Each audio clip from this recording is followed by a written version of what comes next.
This episode, we're going to be talking about circular economy strategy for sustainable facility management in Africa. And I would like to start this presentation with a story that is so dear to me, that made me question how we manage our space. Years ago, my favorite highlight of the year was the Ileya festival because I'm a Muslim. I would go to our grandparents' house to celebrate the festive period there. But despite the festive period, I feel this place wasn't feeling like the vibe of our own house. The buildings were all looking tall and tired, very old, the toilets were nothing to write about, everything were just looking ugly, let me use that word. But years after years, no real changes were made, just kept on patching and managing. Then I realized what the real issue was. The building was just old, it was unmanaged. And this is what many buildings in Africa might suffer if we lack proper care. When we lack to maintain our buildings, our facility, they get to what? Wear faster than their normal lifespan. And we have many challenges we face when it comes to facility management, created from the design stage. We have a lot of challenges we are facing, and some of which are not reactive culture instead of preventive maintenance. And this comes from the angle of the facility owner. Short facility life cycle. Facility often deteriorates quickly due to two major reasons. One, lack of maintenance, and also use of low quality materials. When we indulge in using low quality materials in our facilities, already we've opened the facility to deteriorate quicker and faster. And also lack of maintenance, like I said earlier, will also make our facility get spoiled on time. So to change from this, we need to embrace preventive maintenance, not reactive response. Because when action comes only after a problem, that is not maintenance, that is damage control. We're only trying to maintain the damage from escalating. It's no longer maintenance. We are actually practicing damage control, which is not sustainable in the long run. Also, we should choose durable materials for long-term savings. Third one is, this is very, very crucial, lack of integration between design and facility management. One of our speakers, our panel section from Uganda, Ms. Angela, she talked about this. Facility managers are often brought in too late, when the design is already complete and problem began to surface. That's when we think of bringing in a facility manager. Facility manager should be brought in from the design stage. They should be planned together with the architect, with all other people that are going to be doing the planning of the design. Facility management needs to be integrated from the design stage. So to shift from this, the solution is clear. Facility management must be integrated from the design stage. There is design flaws plus low awareness of circular thinking. Facility waste, which is usually a linear model, is often as a result of poor designs. And waste is a design choice because there is no waste in nature. What we consider waste should be a raw material for another industry for them to be used. But it is something we have introduced into the system through the way we use and discard things. And we normally think, once this thing ends its lifespan or is no longer in use for me, I'm going to trash it. And this is leading to more environmental costs. And because most of these things end up as landfill in the water, drainage, causing more harm to the life. It's not sustainable. So to shift from this, we need to embrace circular thinking.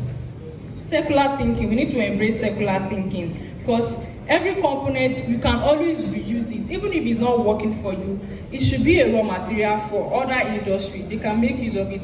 A simple example is modular office partitions walls. And these are built with demountable panels. And when space changes, they just have to what? Reconfigure the same panels. No demolition, no new buy. You just have to change the use. So when design are created for multi-potential, I can reuse this thing, I can change it and use it. It's going to limit waste and also extend the lifespan.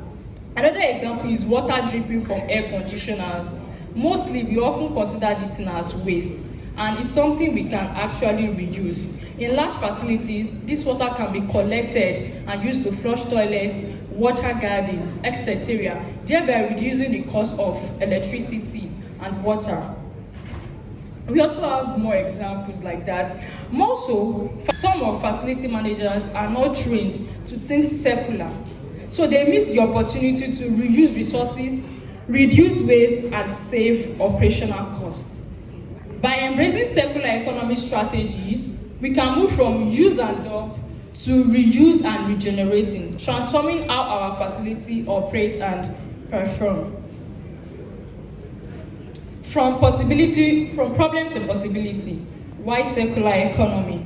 So the current approach to many facility management in African space follows a linear model. That is the take, make, and dispose. We have been using this for a very long time. And this model has led to short facility lifespan, facility wear out faster due to lack of planning of maintenance or reuse. Also rising operational costs. When we don't know how to reuse things, manage waste, energy, it causes rising operational costs for facility management. Also increased waste and environmental harms, because many of these things we consider waste end up as trash on the streets, causing environmental harms to us. A simple example is a hotel ignoring a minor leak because it looked very small, maybe just a drip of water. And over 6 months, this drip of water accounts for about 500,000 naira plus to their water charges, and also damaging the wall and the building, which we have to repaint and repair. If fixed early, it would have just cost probably 20,000 naira for a plumber visit. When we fail to maintain, we pay for it over and over again. And the thing is, we cannot build the future we want with outdated system. So we need to embrace circular economy. Circular economy offers a new model, the one which is more sustainable, more efficient, and more smarter. So instead of the take, make, dispose, it changes to make, use, recycle, and we can also reuse it. And it challenged facility managers to ask, can this system be replaced can this system be repaired instead of being replaced? Can we design this facility for easier maintenance and longer lifespan? What if waste wasn't just trash, but untapped value?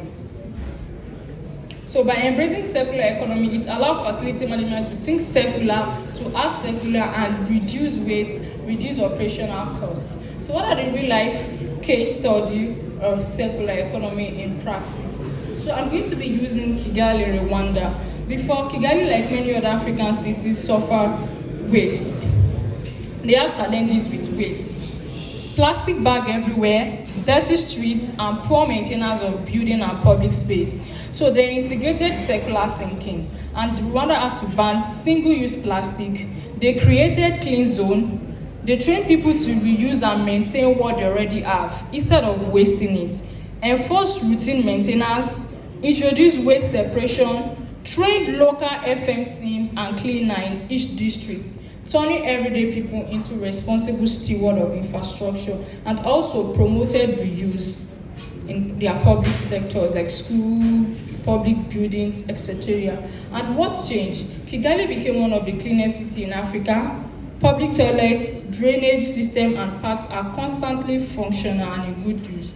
Facility assets last longer and cost less with repairs. Civic pride grew because building and space are always in good condition. Another example is the Eko Atlantic in Lagos, Nigeria.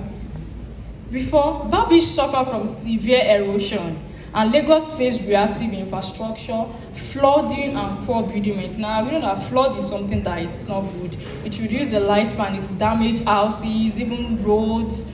These things are not good. And what did they do? They had to reclaim land and build a smart city from scratch. They integrated smart infrastructure, sustainable one, and what changed? The area is now well managed, flood resistant, and built to last. Eko Atlantic is what happens when facility management is considered from the design stage, not as an afterthought.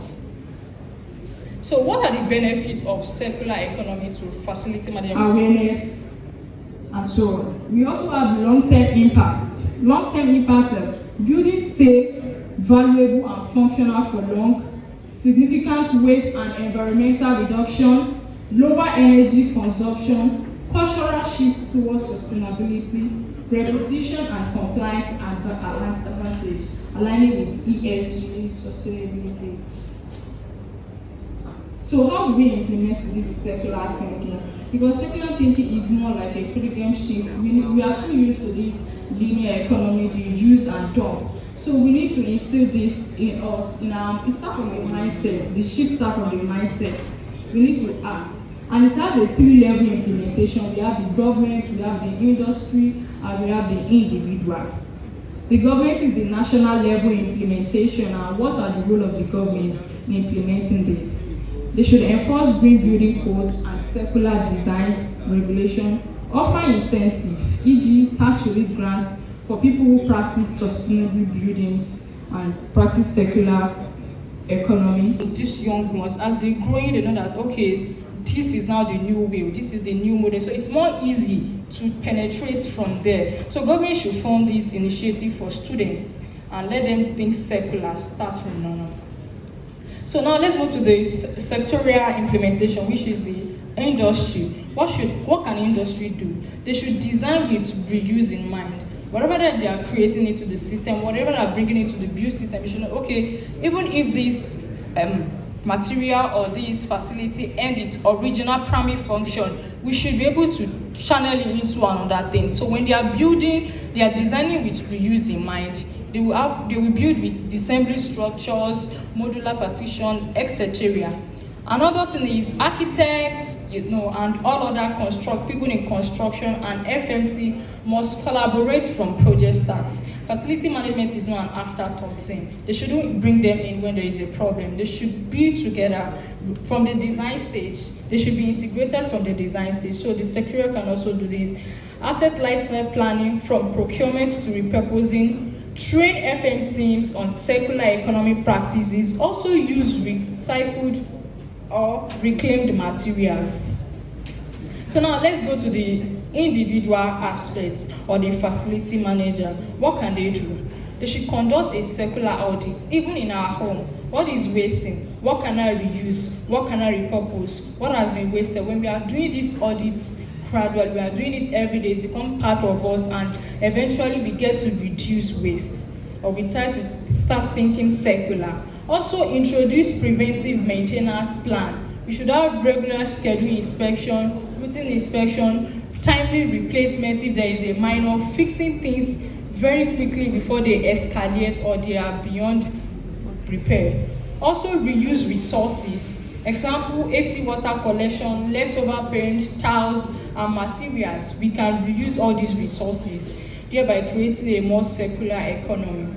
So from policy to practice, everyone has a role. The government set the standard, industry creates the system, while individual brings it to life, the circular economy we want. It starts from us. The change we want starts from you and I. And let's stop managing decay and start designing for sustainability. Because every reused material, every repurposed system, and every drop of water saved move us closer to a circular Africa. Start where you are, think circular, and act sustainably. Thank you.